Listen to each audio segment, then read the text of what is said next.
All right, girl, haves and have-nots. I'm late because I ain't want to be bothered with the show, to be honest. But so Hannah shows Benjamin the note that little Quincy left, and he's hurting and all of that, as you would be. And then they proceed to have a like a 15-minute conversation about where's Candace. She's at the hotel. What room? I'm not gonna tell you. Tell me. I'm not gonna tell you. Tell me what room. I'm not gonna tell you. And ultimately, girl, they end up going to the hotel anyway. It was on my nerves. I couldn't be bothered. A man pops down at the bar and is giving, hey, how's it going? Can I buy you a drink? She, receives her drink, and they have this banter about whether or not she is expensive and all of this, girl, and this, that, and the third, and the other, and some more.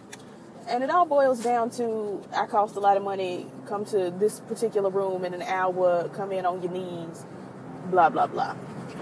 And he cackling and all of that. And I'm looking like, it looked like it could be her daddy. Not looks-wise, but just the way the music was set up and the conversation, the situation. I'm like, So over to Landon and Charles. I'm not going to do this with Landon and Charles. They having drinks, honey, and they having conversations, and I'm not going to do this. This whole situation reminded me of On How to Get Away with Murder, which I ain't watched yet. When, what's the boy's name? Simon, the one that is now in critical condition, and his head is in one place and his body's in another. The top of his head is in one place and a couple pieces of his brain. But anyway, when Simon asked Oliver out on a date, and Oliver said, "You're gay?"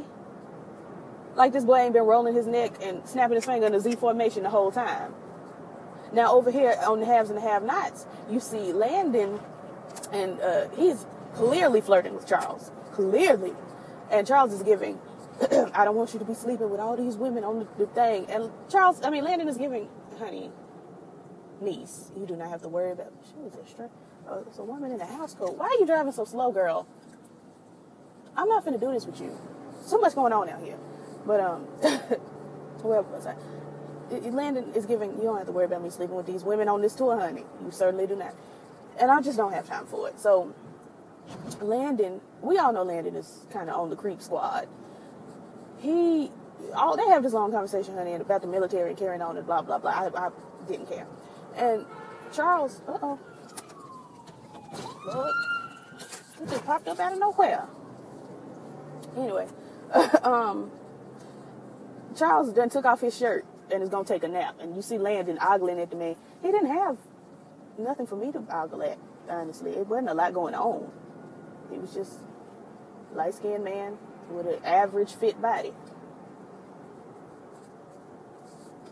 Anyway, so Landon is staring down boots at Charles and this, that, and the other. And I'm just like, girl, I don't have time. Even if I had time, I wouldn't dedicate it to this. What else? The DA, he got a bunch of questions for Jeffrey. Jeffrey wants his lawyer. Couldn't be bothered with that either. Erica and David, I don't even remember what they was doing because I watched this episode like 2 days apart. I watched half of it one day and then 2 days later came back and watched the other half and just simply, I just didn't care. But Erica and David still over there flirting, I guess. I don't remember. Justin showed up at David's house. I do remember that. And was like, are you David Harrington? What I don't understand is how people keep showing up at David's house when David done, quote unquote, put the house in unknown name and aliases and different offshore accounts and carrying on. How do these folks find David's house?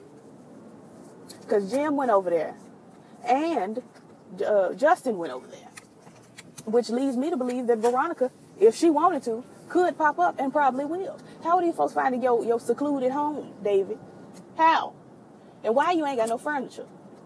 You wealthy. Have somebody bring in some furniture.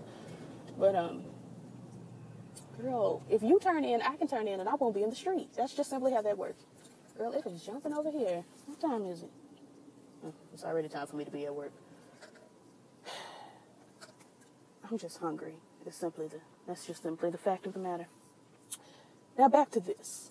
Girl, I'm tired. What else? Oh, apparently Erica, when Justin popped over, Erica decided to play the shook role. And David's like, well, you're shaking. What's going on? And she proceeds to tell him that my ex was an officer. I didn't have time for it. Wyatt calls Jeffrey, but Justin answers because, as we know, he has his phone. And he's giving, don't call here again. And I'm like, or what? No one has time for you, Justin. So you gonna make it where this boy ain't got no friends and he has to just only be with you? I don't have time. Anyway, girl, so something else happened, but I don't remember what it was. And then we get over to the hotel room with Candace, and there's a knock on the door. She opens the door, and Benny and Hannah walk in. Don't step out in front of me. There's a... They are loud, Jesus. They on my nerves. But there is... Yeah, they walk in. I'm sorry, y'all. I'm distracted. There's too much going on out in this parking lot. Let me lock my door. I don't trust these white people.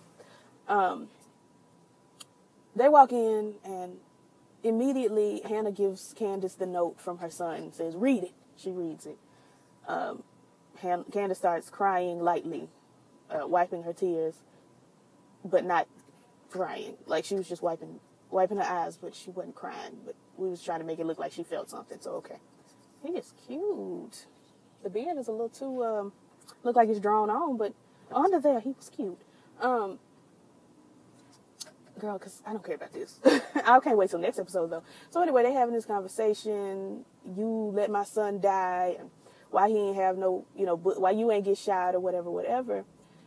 And I'm still wondering the same thing. Still.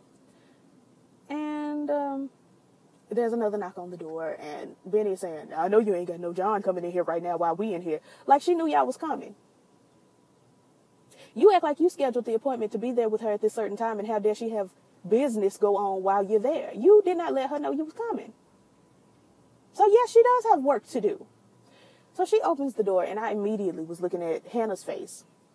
And I saw Hannah's face, and I turned to my mom and said, I bet that's her daddy. Because I'm looking at Hannah's face. And all in all, she's like, the man is like, I'm going to go. I'm going to go. And I'm like, and, Benny's like, yeah, go. Candace was like, no, don't go. It's fine. I'm going to get them out of here. Don't go. Eventually, Hannah speaks up and says, you should let him go. Because that's your father. When I say the cackle that escaped me, it escaped me so loud. I hollered boots. And I turned to my mother and said I knew it. And she said, well, how did you know? I said, because Hannah had this blank expression on her face that let me know she knew him. It was like a recognizable, because, Hannah, she would be disgusted usually. Like, oh, my daughter's a hoe and no one has time. But she had this blank, I recognize him type look. And then he was like, I'm going to go. When he looked at Hannah. And I said, that's her daddy.